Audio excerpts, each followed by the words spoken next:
Laana watumishi wa Mungu, laana. Sikiliza mwanamke, sikiliza mwanaume, sikiliza binti, sikiliza kijana. Kwa habari ya laana, nazungumza kwa habari ya laana leo. Nitazungumza na wewe kwa habari ya laana. Nisikilize.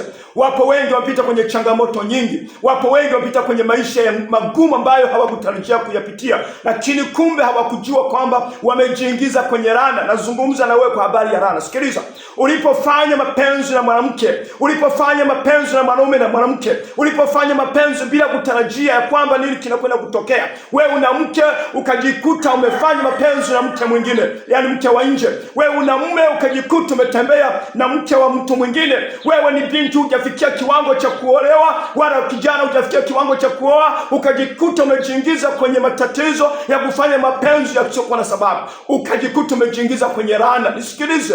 Watu wengi leo, kuna watoto wako mitaani, kuna familia ziko mitaani, sababu ya laana ambazo zilikuwa juu yao, wakajiingiza kwenye shida, wakajiingiza kwenye matatizo, wakajikuta leo wanalalamika, leo wanapiga kelele, ndoa zinapiga kelele, familia zinalia, watoto wanalia. Ni kwa sababu walikutana na laana za wazazi na familia, na wengine wameingizwa bila kutarajia.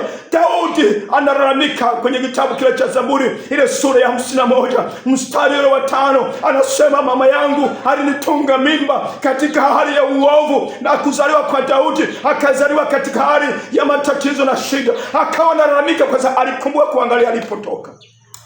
Mungu akupe neema ya kuchunguza chanzo cha matatizo yako. Mungu akupe neema ya kuchunguza chanzo cha shida yako, ili utafute msaada na Mungu apate kukusaidia. Katika jina Yesu, fanya maamuzi magumu ili utafute msaada kwa Yesu Kristo apate kukusaidia. Amen.